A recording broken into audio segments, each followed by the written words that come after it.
Um, People are desperate for clarity, as I'm sure you'll appreciate. Are you any closer to telling them as well whether they can travel internationally from May the 17th?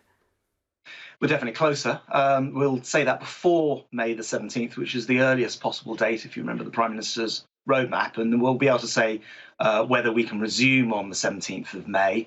But what we've got today is a framework for doing that. So this traffic light system you've been talking about, red, amber, green, and in the green category, we'll try to make it as affordable as possible to travel, but taking abundance of caution as we go, because we don't want to throw away all the good work of these lockdowns and people coming forward for vaccines by picking up variants of concern or anything else. So it's a cautious move, but at least it provides that framework for people.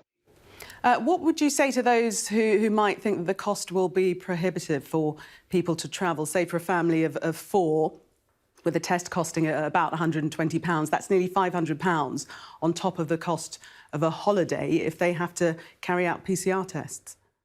Yeah, and costs are definitely a concern. It's one of the factors this year, and we have to accept we're still going through a global pandemic. Actually, I think we kind of forget in the UK, because we've had such a successful rollout of the vaccine and the most of any major economy, that actually in the rest of the world, actually this thing is raging, and there's a big third wave, and so we do have to be cautious, and I'm afraid that does involve having to have some tests and the like.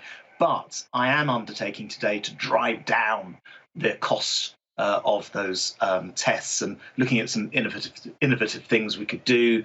For example, whether we can help provide the lateral flow test that people need to take before they depart the country that they're in to return to the UK, and also drive down the costs of the test when they get home, if it's in the green category where it's just a single test. So we're trying to make it as practical as possible. I think everybody accepts there are more problems to resolve than there would have been if coronavirus wasn't around, but we're trying to do everything we can to help.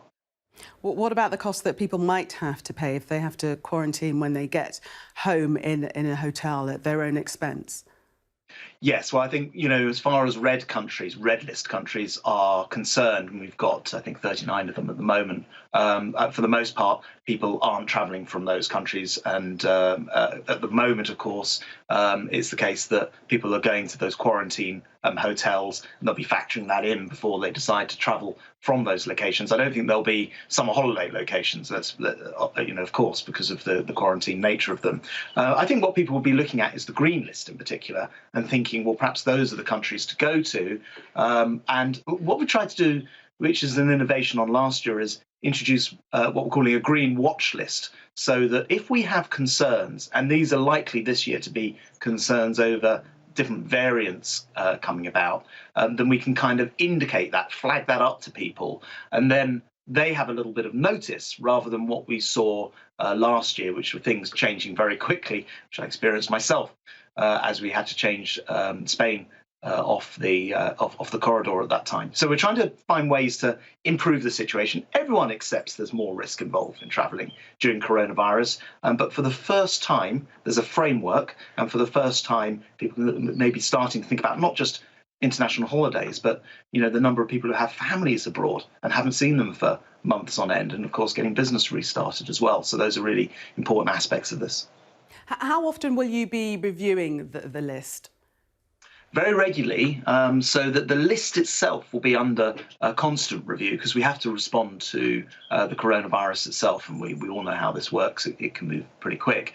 But more fundamentally, we'll also review on 3 specific dates. At the end of June, July, and beginning of October, we'll actually review the system itself. In other words, what you have to do if you're in a green, amber, and red, to see whether we can lessen any of the different criteria. So we'll be reviewing it constantly, but the important thing is to have this kind of framework that people can say, okay, if we do want to go away, or if I want to visit a loved one. One figure which is absolutely amazing, I was looking at the Office of National Statistics, say that over a third of all children born in the UK have at least one parent who was born outside of the UK. So we have this enormous international network, probably more than almost any other country. And people, of course, want to see their families, just as we do domestically, as we get to these different stages of the unlock, including next Monday.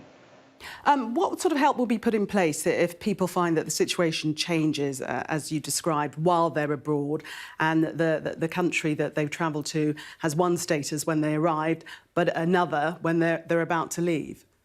Well, first of all, the Green Watch List is designed to help people to get some forward guidance. Now, I can't guarantee that that will always be, absolutely 100% available. We may have to make very quick decisions as we had to last year. But on balance, in general, if you have, for example, a variation in the coronavirus, you usually have at least a couple of weeks whilst you're sequencing that to see whether it's actually a variation of concern, whether the mutation is more significant.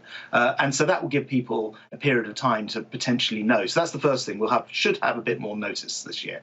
And then secondly, of course, you've got the consulates and assistants around the world from the Foreign Commonwealth Development Office, which people are able to turn to for help and advice, and that's very well established globally.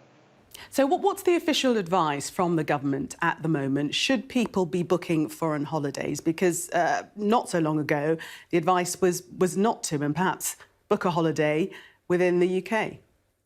Well, my advice today would be moving on from where we were before. I'm not telling people that they shouldn't book summer holidays. Now, it's the first time I've been able to say that for many months. But I think everybody doing it understands there are risks with coronavirus. And of course, actually, I think people would want to be clear about which countries are going to be in the different traffic light system. And people predominantly, of course, be looking to book in a green country.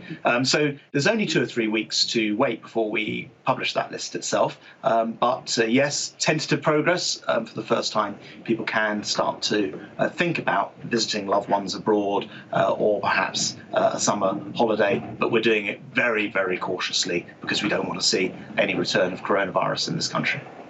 I just want to ask you about Northern Ireland. We've seen the use of water cannon on the streets of Belfast for the first time in 6 years. What do you think the UK government should be doing to bring about peace?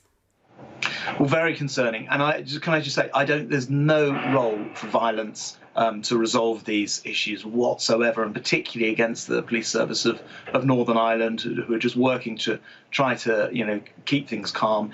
Last night, the Prime Minister spoke to the Taoiseach. All the different parties in the Northern Ireland Assembly have issued sort of a joint statement calling for calm, calling for an end to the violence. I understand from the Secretary of State for Northern Ireland that things were a little bit calmer yesterday compared with the night before. We need to make sure that people are talking and resolving whatever concerns they have, but not through violence.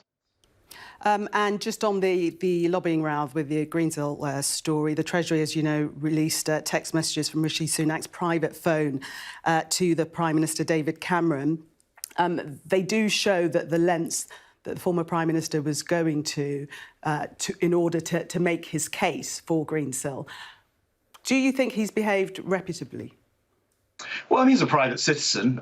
He's not within the couple of years where the rules apply after you leave public office, and he's free to do what he likes. And then the most important thing about this whole story is, of course, Greensill, the company in the news there, didn't get whatever it was asking for. So that the whole system has worked just as it should do, and it's been judged fairly. I'm afraid they were turned down. It does speak to, though, privileged access to the heart of government that other companies wouldn't have privy to. Well, I mean, companies are actually very adept at making sure that they can get their messages across, and it's very common for ministers to receive messages. I know what the Chancellor did is exactly what I would do, all ministers would do correctly, which is just to ping that message on to officials who then deal with it in the normal way. It doesn't really matter how you end up speaking to government, and government has to speak to industry all the time. It's a factor of needing to communicate. It doesn't really matter how it comes in. The fact of the matter is the result is whatever the correct result should be. In this case, rejection. Not everyone's a previous Prime Minister. No, that's the point that I'm making. You can't change those facts of life. He was a previous Prime Minister, but as you've seen, it hasn't changed the outcome, and that should give people, I think, quite a lot of reassurance about our system. Do you think David Cameron should speak out just to put this to bed now? Entirely up to him. I say he actually predicted sort of lobbying as a problem many years ago. I think 10 years ago. But it's entirely up to him. He is entitled as a private citizen to do whatever he likes. I think the most important thing is that the upshot, the outcome of this, is exactly as it would have been had it been anyone or any company. And I'm afraid in this case, Greensill didn't get what they were after in any case.